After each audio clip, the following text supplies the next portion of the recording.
So hello and welcome everyone. I hope you're all keeping well. We're delighted to invite you to join us for our Trinity Hall Entrepreneurs Network this evening at the start of what is Global Enterprise Week. And we're delighted that we have an international panel as well as an international audience. So we have alumni from 6 decades who've registered and also many students as well. And I'll give a shout out to the countries that are joining us. So Germany, Hong Kong, China, Ireland, Thailand, the Netherlands, the USA and the UK. So welcome.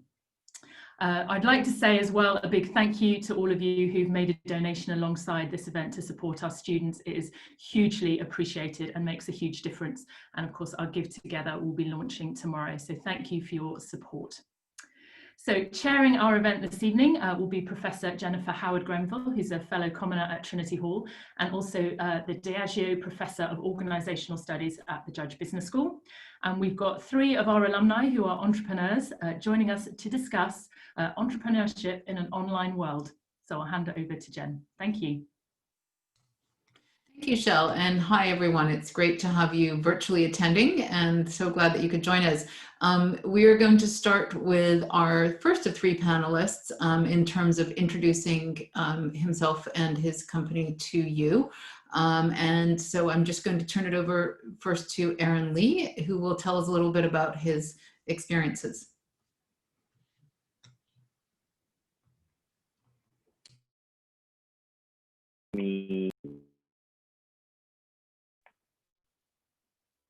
Can you hear me? Okay. Okay, great. So good morning and good evening.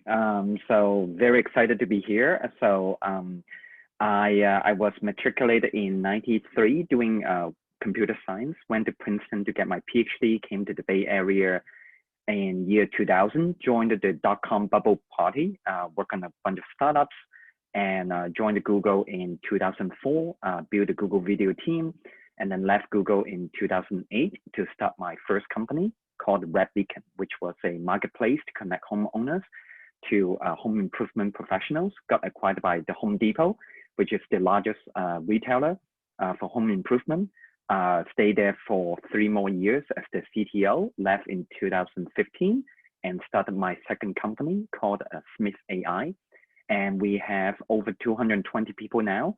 We help small, medium businesses to answer their phone calls, chats, SMS, Facebook Messenger. So basically, we're helping them to qualify and convert their leads. So very exciting times.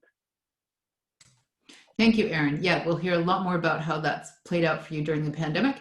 But our second panelist is Giles Moody, who matriculated, I believe, 2008, and he's going to introduce himself briefly as well. Thank you. Also very excited to be part of this panel. So I matriculated in 2008 and studied land economy, and then did my last year at the Judge Business School as part of the Management Studies Tripos. Graduated and like many Cambridge graduates, joined a grad scheme in the city in financial services management consultancy, and ended up doing that for about 5 years before realizing I didn't want to just produce PowerPoints and Excels and wanted to have a bigger impact on the world. And so I joined a food waste technology startup called Winnow Solutions, where I ended up running the operations team. So we were implementing basically hardware and software in kitchens all around the world to help them measure their food waste and then give them data to take action and help reduce it. And then about 3 years ago, I left to join a business called Young Foodies, which is where I currently am. And so we help food and drink startups in the UK to basically scale up and succeed. So we run a community of kind of events for the founders and teams, and we also deliver different services that help them scale. And more recently, my role has been driven by a bit of a pivot that I will talk about shortly. Great, thank you. And finally, we have Rob Percival, who matriculated in 1999. Rob, could you introduce yourself and your venture? Absolutely. I also realize I'm lit like something from a horror movie here, so I apologize for my awful lighting. I need to sort that out. But yeah, I'm Rob Percival, did a maths degree in 1999 and then a teacher training course at Homerton. I taught maths for 10 years and then built a company called CodeStars, which taught people around the world coding, making websites and mobile apps. And that company has now taught around 2 million different people how to code. And I'm now on my latest venture called BlueTick, which is an AI education company focused on secondary maths education. So we've got a platform that teaches kids how to do secondary maths, and they complete all of their exercises online, and our system then gives them feedback as they make mistakes. It does the job of a teacher and nudges them in the right direction when they've got things wrong. We've got about 80,000 users in about 150 countries around the world, but still relatively early stage, but I'll talk more about that later on. But great to be here, thank you. Fantastic. Thank you, everyone. So without sounding too obvious, the world has changed considerably within the last year in terms of we're doing many things, including this webinar remotely and assisted by digital technology for obvious reasons. So how has this impacted your current ventures? What have been the shifts in the business model, the shifts in how your customers are engaging, or even who your customers are, and the shift in how you do your day-to-day work? What have been some key things that stand out to you? We'll go to Erin first, and then I'll invite the others of you to comment. Yeah, thanks, Jen. So we started our company in 2015, and the first thing that we did was to build a very diversified remote team. So we have employees all over US. We have people actually in Spain, we have people in Portugal, we have like many different places. And the idea is like, how can we build a very diversified, both in terms of the culture, geographically, and also ability to scale, right? We want to make sure that we don't just hire people in Silicon Valley. And for the past year, that has been a really eye-opening, because like we've been practicing remote working for about 5 years. And in the early days, we stumble around a lot because we figure out like words have no emotion. So we use Slack for communications. And a lot of times, like the same word could be interpreted as both positive and negative. So in the past year, we spent a lot of time on two things. One is to continue to strengthen the culture for the company. And the second one is communications. We really want to encourage people to like basically communicate more and not just writing words on Slack, but really doing more kind of like one-on-one kind of FaceTime and video conferencing. I think that's one big change. The second big change that we're seeing from our clients' point of view, we specifically serve the small medium business segment, and they're also the ones that are being hit the hardest during the pandemic. So one of the things that we notice is a lot of the business start thinking about outsourcing. And even from the point of view, most of them were kind of resistant to remote work, or like they call it virtual people, meaning like, can you outsource part of the work of your company to another company? And the pandemic actually changed the perspectives on how they think about remote work. And so that has been a kind of good tailwind to my company, because people are start opening more up to say, hey, maybe I can outsource part of my business operations to another third-party company that do not work in my office.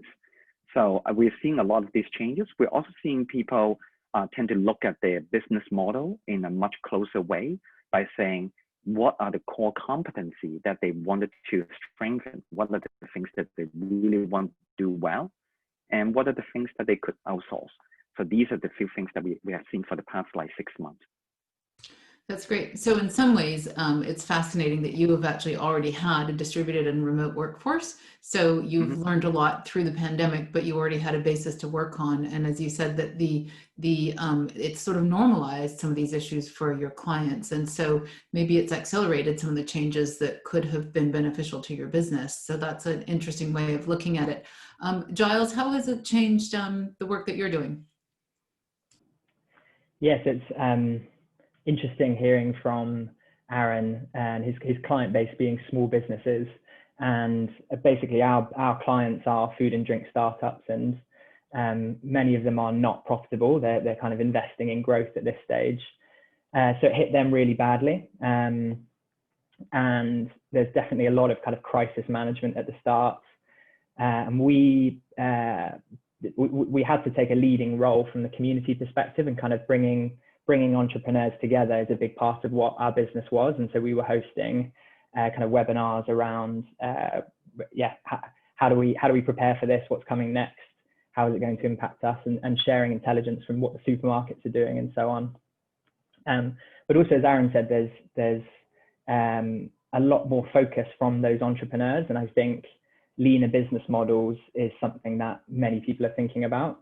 The real challenges over the last year have been around team, and I think we'll come on to that, talking about motivating your own team, but also, where can you do things more efficiently? Where can you use shared services? So we've seen a lot of that. And then my particular focus has been a bit of a kind of startup within a startup at Young Foodies. And that's basically selling our brands online. So we created a platform called Mighty Small, which is kind of like an Amazon for food and drink startups in the UK. And that was something we've had on our kind of vision that was huge, maybe the kind of 3-year vision that was hugely accelerated in the kind of 2-week crisis management point. But that's been a great kind of pivot within our business. So that's doing well, and we're continuing to kind of work through it. And I think we've served about 4,000 customers over the last few months. So that is good. And a lot of the brands that we work with as well, the businesses, have turned their attentions much more to online channels. And everyone has to be on Amazon as well now. And if you weren't before, you needed your own direct-to-consumer website. So definitely seeing this acceleration of what we were already seeing with businesses, kind of with e-commerce, essentially. Great. So both crisis management, but accelerating some trends that seem set to come or set to continue. Rob, how has it shaped your business? Rob, we can't. Yeah, thank you. Sorry. Yeah, quite similar to Aaron, really. We found I still remember the day that in the UK schools were told to close, and that was just an insane day for us. And the number of people that came and signed up, and we had to onboard. So that's obviously a kind of fantastic opportunity and great to scale. And I think, like with many industries, it's really encouraged teachers to look at EdTech as a valid part of their teaching, which is great. I think a lot of teachers maybe looked at it 5-10 years ago and were not that impressed by what they saw, and this has caused them to come back and see that startups like Bluetick and several others out there are really doing quite innovative things, which has been fantastic. The flip side of that is that teachers have been really focused on survival, as well as occasionally they get a bit of time and a bit of energy to look into a new bit of software, but there's a lot of time is just spent preparing the Zoom calls, trying to find ways to mark kids' work, and keeping kids engaged at a distance, which is really, really tough. So trying to keep those teachers' attention and get them to the point where they're actually using the software regularly has been a real challenge. But I was interested as well in Giles's startup within a startup, because one of the things we're actually launching a Kickstarter for next week is something called Bluetick Tutor, where we're going to combine the AI feedback that students get within Bluetick with real human tutors. So we're planning to offer essentially all-day tuition. So we'll have a bank of teachers who will be available by live chat to students. And we found a huge growth in the use of tutors over the last 6 months or so, for obvious reasons.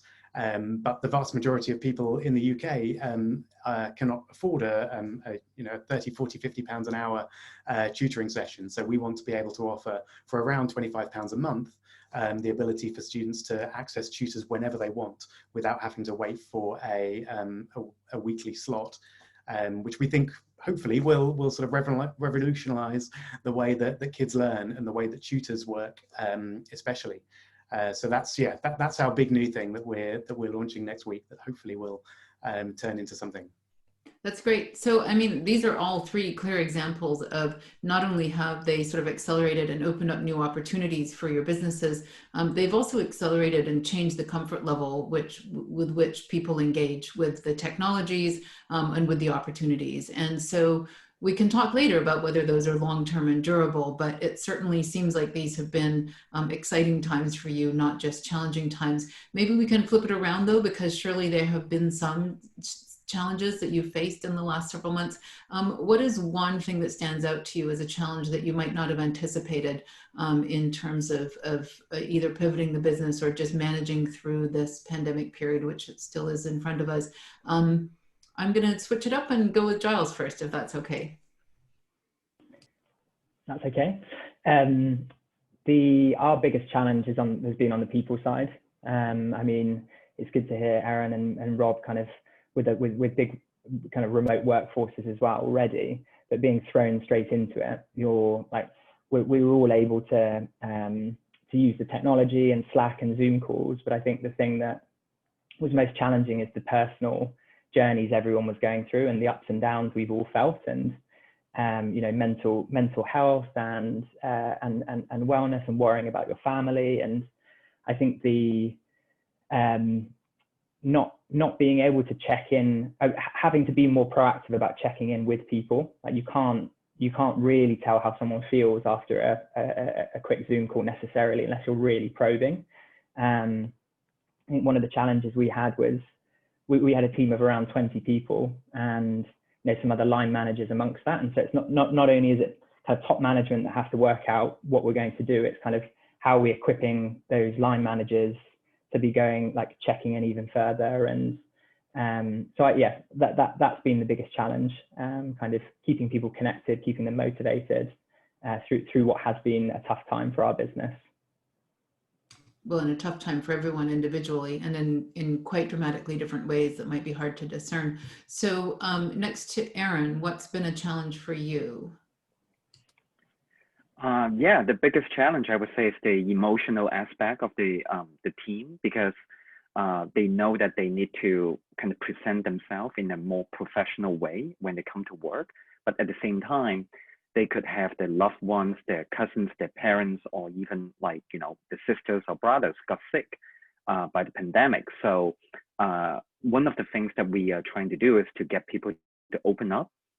So we have a Slack channel for people to talk about just anything except for political stuff, that really share what they are feeling in terms of like the emotional state, talk about the family, talk about the ups and downs. And we found that by having people open up more, they tend to be able to kind of like feel that like the workplace is not just a workplace, but it's more like their second home, that they can rely on their coworkers or their line managers to be able to understand them more. Like when they are not able to do whatever the work that they were able to, like people tend to work together, they collaborate more, they figure a way to kind of work together rather than saying, oh, why are you not able to get this done by the deadline? The emotional aspect is really the key to like driving like people's like kind of the up spirit and in a positive thinking. Yeah, I can talk about a few like very technical things that we did that worked really well later on, and happy to share them. Great, thank you. Rob, what has been one of the key challenges for you? I'll just say a personal one. I really hate Zoom calls. And that's with a slight exception to opportunities like this. I think these are actually a great way of getting people together and sharing information very widely. And I hope, I'm sure you guys will carry on doing them after we're more able to meet in person again. But there's nothing worse for me than a lengthy all-company Zoom call where most people spend the majority of their time, you know, trying to look like they're not checking their phones or something like that. But you have to stay very focused and sort of stare at the camera, otherwise people think you're not listening, and you miss out on all the kind of bonhomie that comes with an in-person meeting. So yeah, I think there's just a lot of challenges of running it's a small team for me, there's only 5 of us, but running a team that size. And what I've ended up doing mostly is encouraging one-to-one phone calls actually over Zoom calls. I love to have a phone call and be walking. I think that the other problem with a Zoom call is you generally have to be stationary, and I'm not a very stationary person. I like to be in motion. So yeah, I've encouraged my team to speak to each other a lot on a one-to-one basis, and have tended to use the Zoom calls and larger meetings just for kind of information and getting overall feedback, but on relatively short sessions. But it took us a while to kind of figure out that. And there were a few lengthy Zoom calls where everyone was a bit miserable at the start. Yeah, so that's been my challenge, I think, which similar really to Erin and Giles. It's about people and about keeping them motivated, keeping them happy. And that's really hard to do when you don't have that personal contact that we are designed to enjoy. Yeah, no, that's interesting. And so it's interesting that all of you spoke of challenges on the sort of people side. On the one hand, you know, it's obvious why it's so difficult for people to feel connected, to feel motivated, and to feel productive, and to be able to rely on each other. But it's interesting that each of you pointed out that there's ways in which you and your employees have worked out how to do that, and maybe actually feel more connected in some funny ways, that issues that were not welcome in the workplace, or that people didn't feel comfortable bringing up in the workplace, might have shifted. Are there any specific additional points that you wanted to make specifically about motivating your employees, and or connecting with your customers that you found have worked? I'll just open it up broadly if there's anything that we've missed on this. Any other comments? Giles, do you want to go ahead? Yeah. I mean, both. It's interesting hearing from Erin and Rob, because we've done the same. The sessions where they're just there for space for people to talk and be really open about how they're personally dealing with challenges has had, within our team at least, a really big, like, creating the space for that conversation has had a big impact. And exactly the same as Rob, going through the kind of really awkward big Zoom calls where it kind of tails off. You're trying to do a Zoom pub quiz, and there's only so many you can do.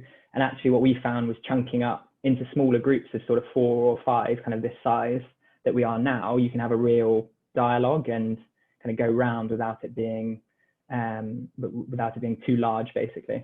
But I think it's interesting that other people have had to find that out by doing as well.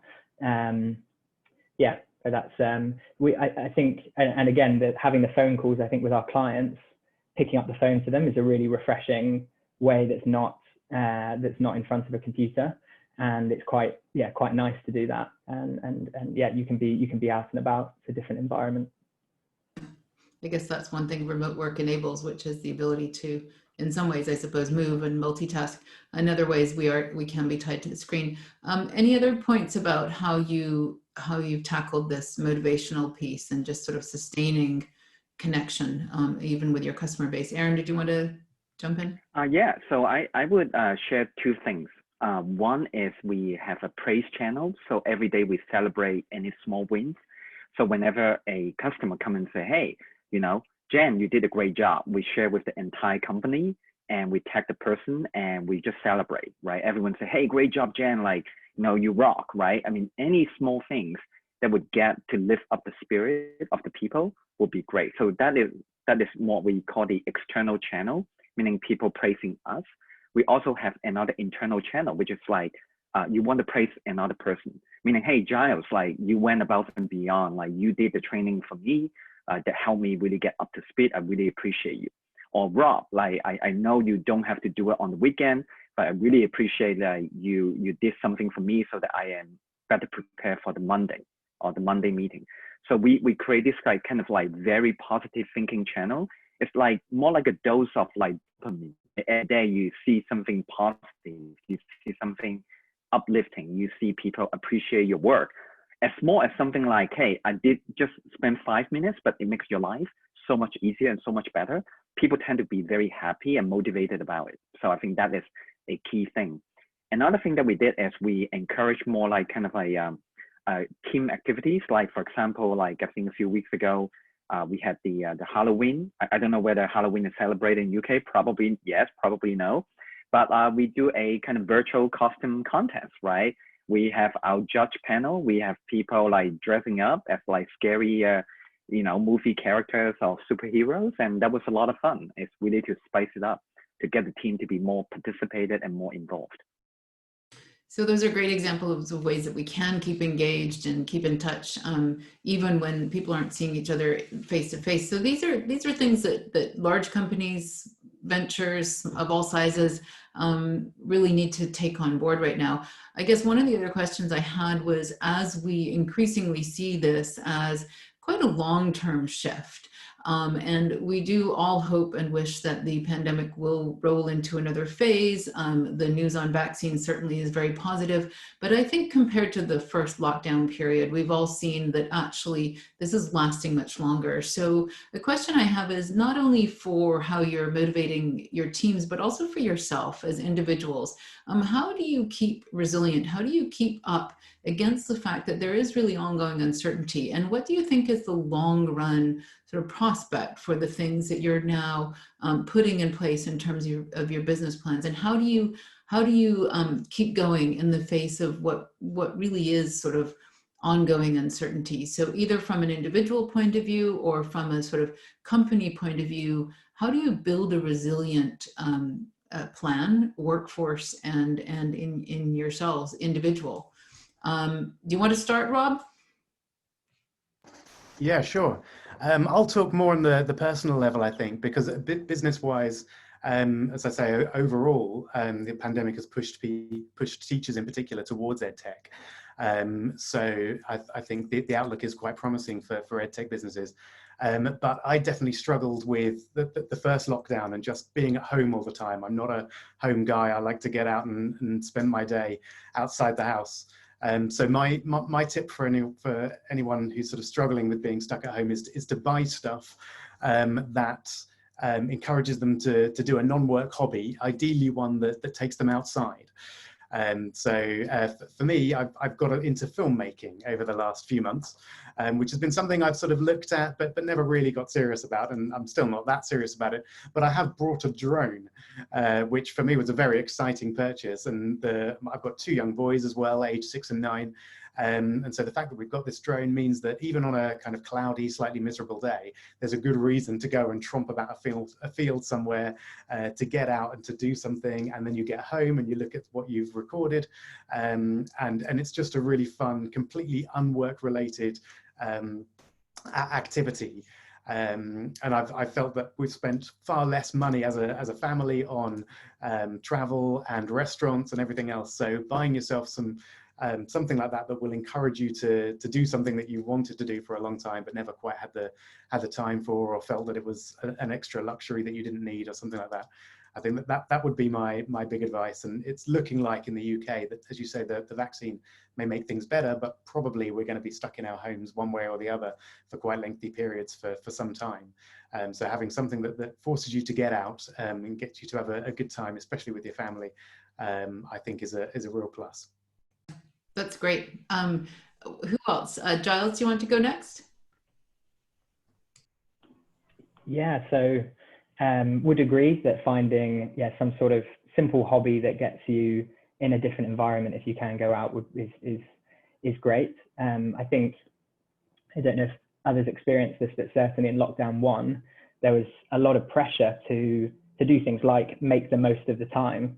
Like, are you living your best life? And social media showing people doing lots of new things. And actually, that's, you don't have to do everything. You've got to be kind on yourself and not go overboard. So finding that one simple additional thing you can focus on.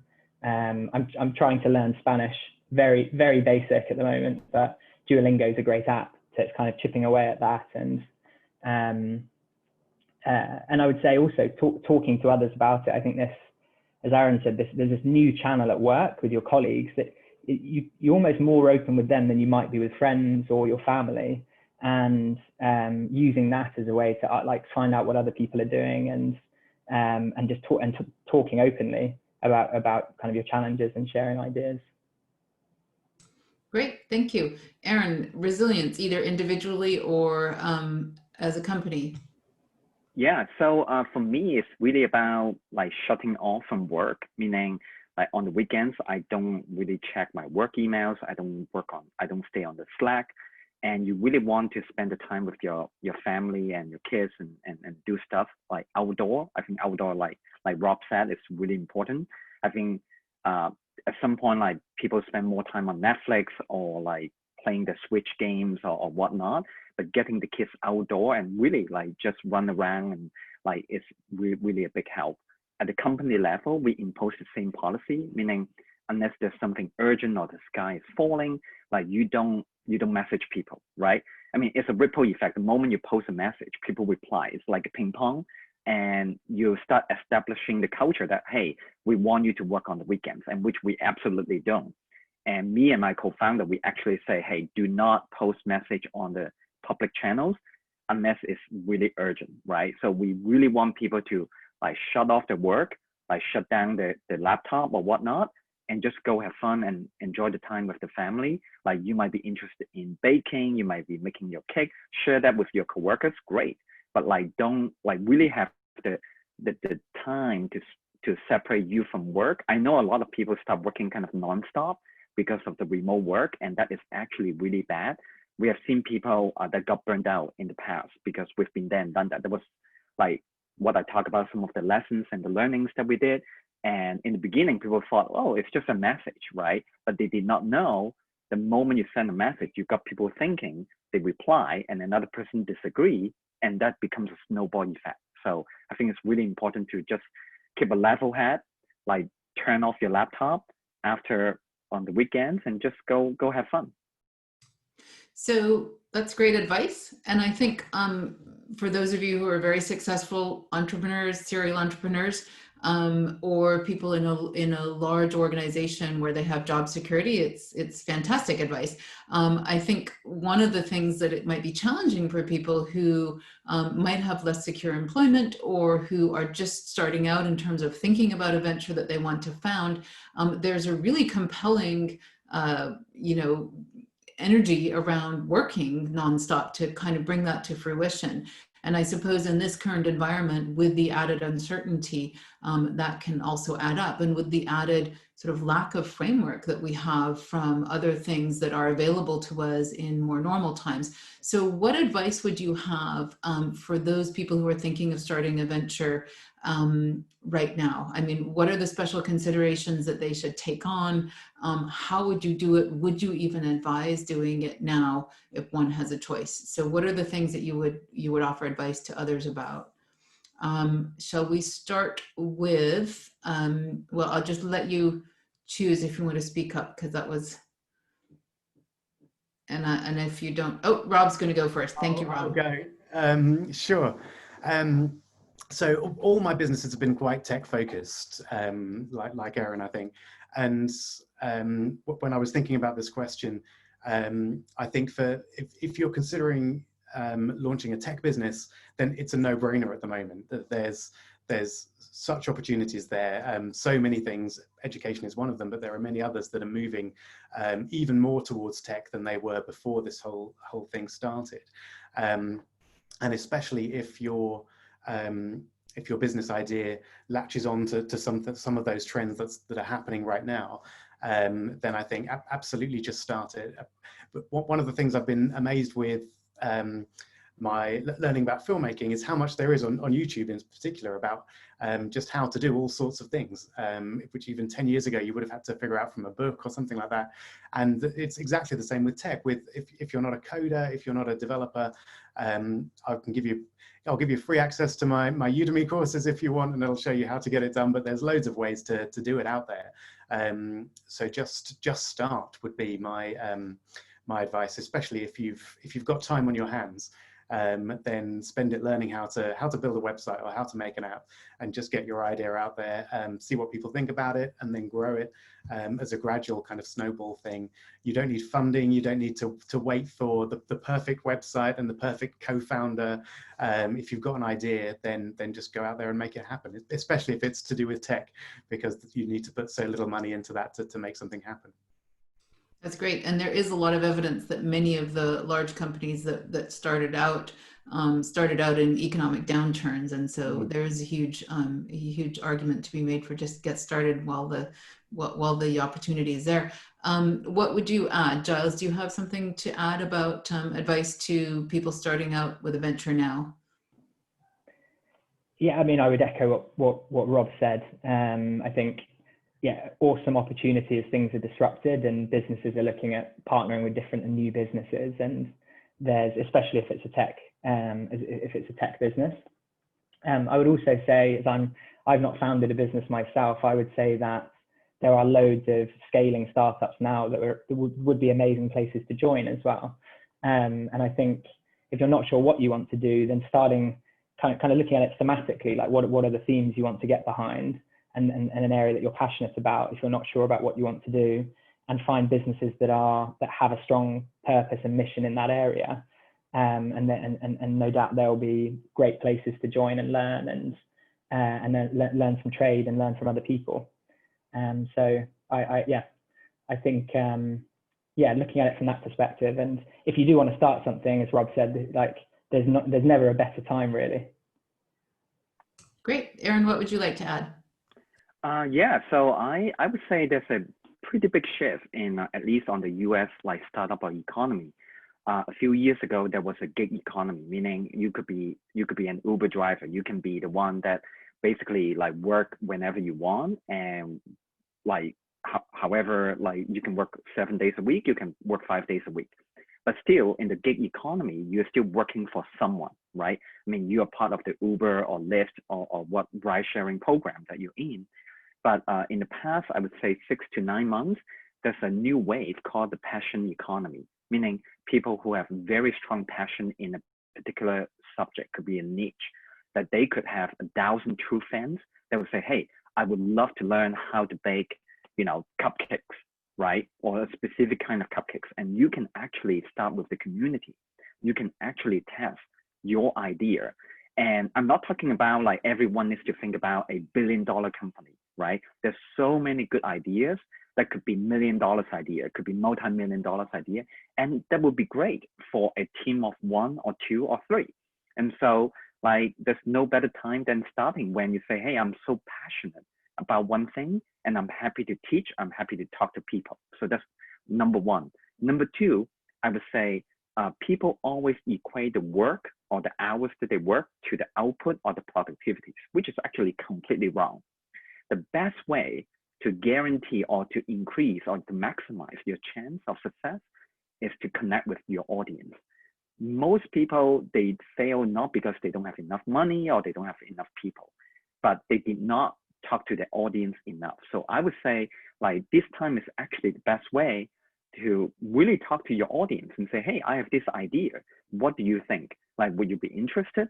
And I think that is what the entrepreneurs today that can do a lot more by connecting with the audience before they even build a product or write a code or build a website. You need to talk to people a lot more before you know that you're onto something. Yeah, it's always the question of doing something that other people will buy or consume or be attracted to, rather than doing something that is a great idea, but others don't necessarily connect to. And so that's essential advice. And it's interesting to think, despite the huge challenges, actually the idea that people have normalized a bit to acquiring a lot of information and doing a lot of things online. They've also normalized, as you said earlier, to pursuing interests that they might have long held, but didn't think that they could make time for. And if to the extent that those things are durable, the opportunity for communities to spring up and for connections to be made in a way that was probably not really possible or as feasible prior to the pandemic, I think is quite enduring. So that's super advice. One last question, and those of you who are listening, we would love to get your questions in a couple of minutes. We will turn over to taking Q&A. So please start putting those into the chat if you haven't already. But my last question for the panelists is really, if you could turn back time to, let's say, January of 2020, what is one thing that you might have done differently if you'd known then how this year would play out in terms of your business? Can we start with you, Rob? Sure. Yeah, I would definitely have prepared our servers to scale better than they did. They were sort of rumbling along very nicely, and then that Thursday hit, and then it was a sort of a rush and a scramble to reach that higher scale. Beyond that, I think getting a few key people in place would have been great before April. We also had to hire sort of support people and other things that helped us deal with the increased usage and number of customers. So getting those things in place. Yeah, I think those two would be my key actions in January if I'd known what was coming. Right, scaling with anticipation. Great. How about you, Aaron? It's a very difficult question because like kind of knowing what I know now and go back to talk to my past self and say, what would I do differently? I think there was a moment around March or April's time that was the most uncertainty, right?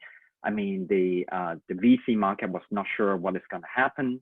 And there was the PPP loan that in US, like the government is giving out the free money. Like, should we take it? Should we not take it? How should we think about the team?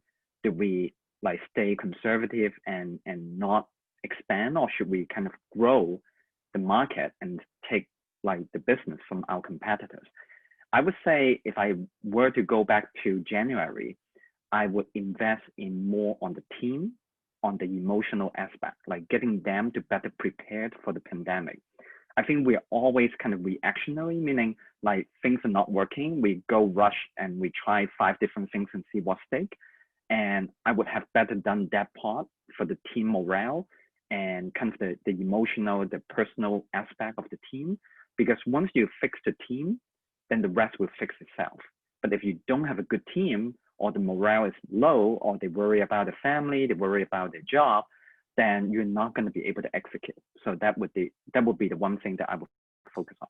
Yeah, thank you. And Giles? Yeah, I'd agree with Aaron on this one. I think the preparation for the team, and it's just learning the lessons through, throwing things and seeing what sticks has taken time, and I still don't think we've nailed it. I think that in that crisis management mode, we probably could have put more time into thinking about the team, not just like what are our costs, what's our cost base, what are our revenue drivers, what are our opportunities, and kind of very business focused. I think putting the people that kind of step further up the priority list, even with simple things like checking in with how their setup is at home, especially more junior people. And, it takes a month or 2 to realize that someone's just graduated, so they're in a house with 5 other graduates, and, they're distracted the whole time and they've not piped up about it. And then you can find ways to fix that.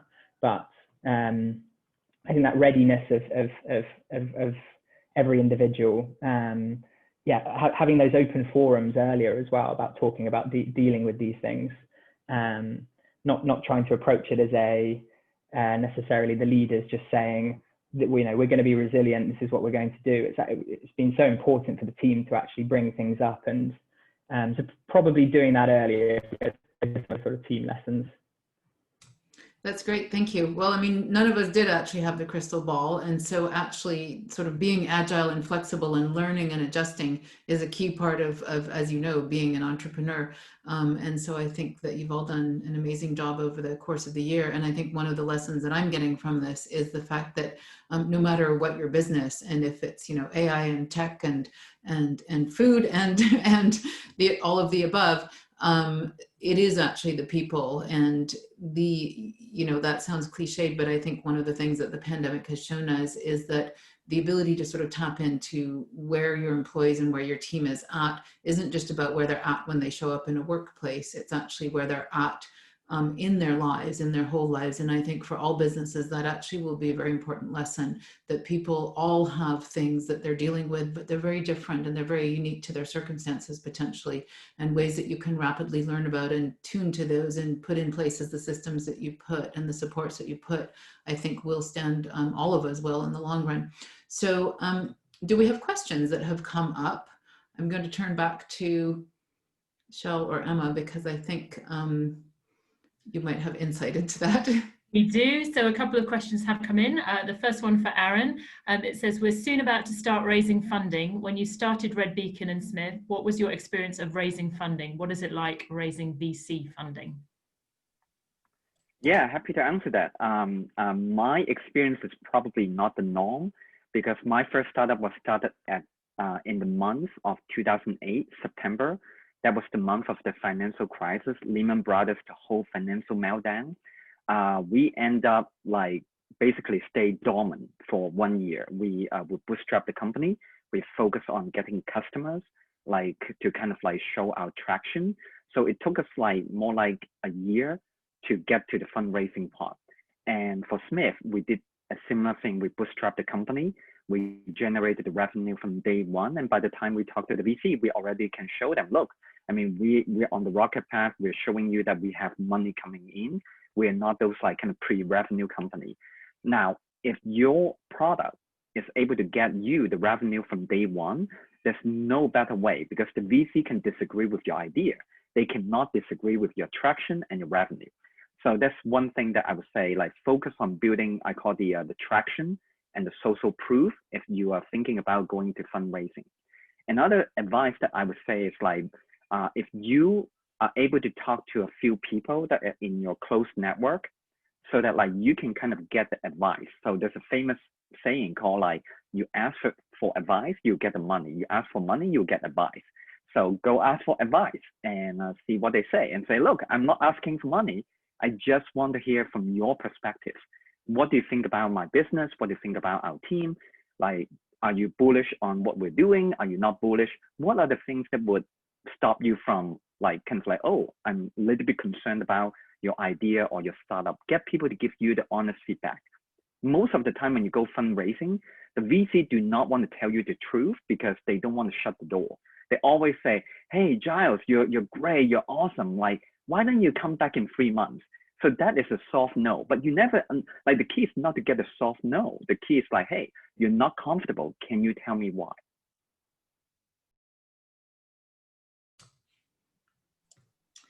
Brilliant, thank you. Another question that came in, I think, when Giles was kind of introducing himself at the start.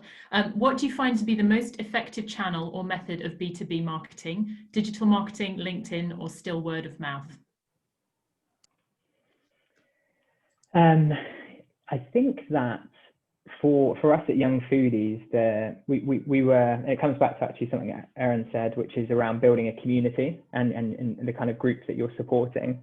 And we've been very lucky to have started from that perspective and with a real laser focus on food and drink startups in the UK, that there is just a network and word of mouth around that. And you go to trade shows and meet other businesses. And I think we looked on our sign up to join the community and 50% was word of mouth. So I would say if you're approaching it from that perspective, finding where that community is already talking, whether it be somewhere online or somewhere offline, and trying to be part of that, and not trying to be everything to everyone. If you have a very diverse customer base, I think it's tricky. So because we're so focused, I'd say that. But yeah, interested in other views, especially Aaron, if you work with small businesses across lots of industries, they're not all going to be in one place necessarily, so that you might have a different tactic. Mm-hmm. Yeah, so one thing that works really well for us was we found that like most companies, like they decided to do what we call a shotgun approach. Let's go make 100 connections on LinkedIn per day. Let's send out like thousands of emails per week. Let's send out a ton of text messages. And we found that like when you build up these, like we call the shallow connections, they don't really engage with your product or your audience. What we found is you identify a small set of people, you build deep connections. Like one of the things that works really well for us was to identify, we call them affiliates or ambassadors or the like insider, is to really cultivate the relationship and get these people to really like sing your praise, really talk about like understand your products well, and that drives a very significant word of mouth. The fact that you can go to Facebook to do an ad is not super effective because you're doing a shotgun approach. You're not building deep connections.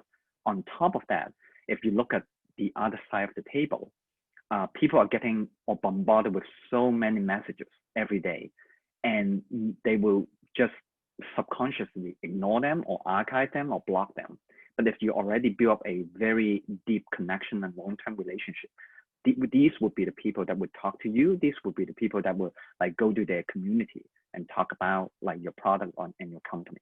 So like I would say, spend your time and focus to identify who are your 100 true fans, who are the people that really, really excited about your mission, instead of like go for the numbers, like go for the quality and not the numbers.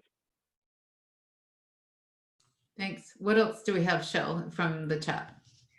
I was going to say no further questions have come in, but we'll give you a few moments if any more attendees want to type anything further. But Jen, I don't know if you want to sum up. We're almost at time.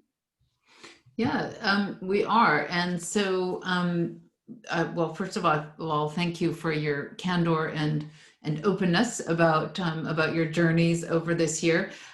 There is a further question that I have. I just want to double check that opportunity to put something in the chat has. Do we have more questions? No? Okay. So, pardon? Just to thank you for the answers came in. Okay, brilliant. And thank you for those specific questions too. So this is a hard question, I think, for everyone, but what is next? What will be, in your views, the sort of enduring effects of the pandemic, and how will that shift the landscape for entrepreneurial ventures and people who want to engage in entrepreneurship? The trends that you've talked about this year are really important, but we also, I think, all are eager to move forward into 2021 and see what that holds. And so how durable are these trends? How important are they? What should entrepreneurs have on their mind if they want to build a business that is going to last for the next decade or more? And I'm going to pick someone to start. How about you, Aaron? Oh, that is a very, very tough question. So I don't have the crystal ball, and so I don't know how we can actually sustain the company for the next 5 to 10 years. But there's one thing that we are doing, we're planning to launch, is we're going to launch a kind of year-end survey, because there's no better way to get the pain points from your customers to say, hey, I'm really suffering, right? I mean, like the pandemic wasn't doing well to my company, to my business. And how can we help, right? What are the things on top of your mind that you say, if there's one thing that you would like us to do, what would that be? I think like I keep kind of like beating the dead horse by saying like, talk to your customers, talk to your customers. You need to talk to your customers. I think it's good that like you have a plan to say, I'm really excited about like this product or that feature or that feature. But at the end of the day, you are building the product to serve your customers. What do they want instead of what you want? Right? I mean, unless you're the late Steve Jobs, you can kind of predict what people want before they even know what they want, which is very, very rare. But if not, like spend more time in the next a month and a half, like talk to your customers, give them a phone call, send them an email, connect with them on LinkedIn and say, hey, like we're thinking about 2021. What is the biggest pain point that you're facing? How can we help you to get past or go through this kind of crisis? Yeah. And I think that's the most important thing. Yeah. Great. So you don't have a crystal ball, but you have customers, and their voice is crucial. So Rob, we'll go to you next. Either you know, how are you thinking about the durability of your particular venture, or how would you advise other entrepreneurs to think about what's to come? Yeah, I think what Aaron said was fantastic. Really, look at what your customers are struggling with, and what they need help with, and what they look like they will need help with. I think perhaps also think about the things that may have improved as a result of, say, a switch to tech during the pandemic, or the trends that we've talked about, and the things that we feel have got worse, and try to make draw conclusions about that, about how behavior is therefore going to change as we go into 2021, and hopefully a vaccine comes out and things start to return to how they were before. Try and anticipate what those what those movements will be. I think we can guess that people will start traveling again and they'll return to the cinema, and a lot of these things, we know what they're going to do, but like what are people going to do with meetings? Is remote work going to remain as it has been, or are people going to return to the office? And I think there are lots of little questions like that, and whatever, if we're talking about people thinking about starting businesses in their particular niche, what have been those changes, and are those changes going to stay? Are they actual improvements, or are they just ways of coping that people are going to drop as soon as they've got the opportunity to? And then, yeah, no one's got a crystal ball, but that's a way to kind of anticipate what the future movements are going to be, and get your business or your startup in a position to be ready for those. Great, thank you. Giles, the last word. Very little to add. I would say that there's a clear pain point across our businesses around people engagement through this time. So that's definitely an interesting area that many businesses will be facing and have had the challenge in. I do think that we won't return back to the office in the same way.